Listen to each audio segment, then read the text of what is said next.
মানে কলা ধোৱা চাৰি গৈছে আমাৰ অঞ্চলখিনি আৰু দেখা গৈছে আমাৰ আজি কেইবা দশক ধৰি অবৈধ ইটা ভাটাসমূহে যিধৰণে আমাৰ কৃষিভূমি বিশেষকৈ ধুবুৰী জিলাৰ কৃষিভূমি ধ্বংস কৰি যেনেদৰে ইটা নিৰ্মাণ কৰি বহিৰাজ্যলৈ প্ৰেৰণ কৰি আছে সেয়া আমাৰ ধুবুৰী জিলাবাসীৰ বাবে খুবেই ভয়ংকৰ আগজননী।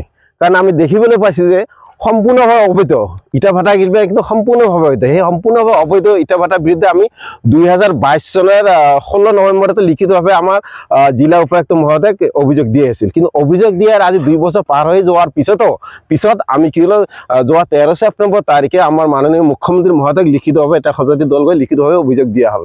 কিন্তু অভিযোগ দিয়াৰ 13 তাৰিখে আমি অভিযোগ দিলে ঠিক 26 তাৰিখে এখন জিলা উপায়ুক্তলৈ নিৰ্দেশনা জাৰি কৰিলে ইয়াৰ ওপৰত এক তদন্ত হ'ব লাগে।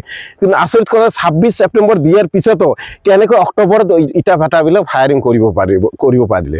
গতিকে ইয়াৰ দ্বাৰা আমি স্পষ্ট হৈছে এই ইটা ভাটাত যিখিনি দুৰ্নীতি হৈ আছে বা অবৈধ কৃষিভূমি ধ্বংসৰ এই ধ্বংসৰ লগত জড়িত আছে আমাৰ ধুবুৰী জিলা ইতিহাসৰ সৰ্বশ্ৰেষ্ঠ বিফল বিফল জিলা আয়ুক্ত সেইজন দিবাকৰ নাথ। কাৰণ তেখেতৰ নেতৃত্বে আজি ধুবুৰী জিলা কৃষিভূমি ধ্বংস হৈ আছে।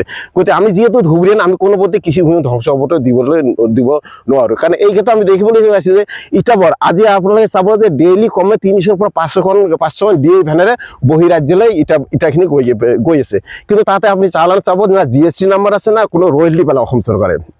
যিটো সময়ত ষ্টেট GST দিয়াৰ পিছতো মমতা চৰকাৰে আমাৰ অসমলৈ পিঁয়াজ আৰু প্ৰেৰণত বাধা প্ৰদান কৰিছে। ঠিক তেনে সময়ত আমি ষ্টেট GST নিদিয়াকৈ কিহৰ স্বাৰ্থত আমি পশ্চিম বাংগাললৈ আমি ইটাখিনি প্ৰেৰণ কৰি আছোঁ।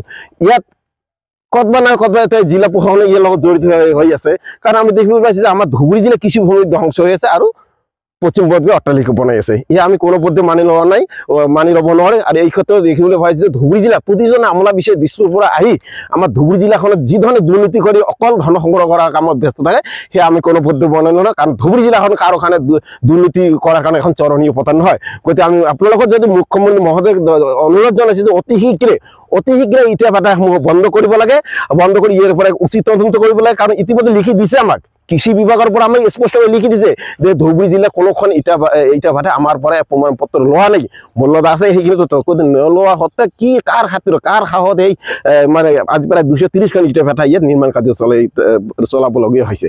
গতিকে মাননীয় মুখ্যমন্ত্ৰী আহ্বান যে অতি শীঘ্ৰে ইয়াৰ ওপৰত বিহিত ব্যৱস্থা গ্ৰহণ কৰি ইটা ভাটাবিলাক বন্ধ কৰি দিব লাগে।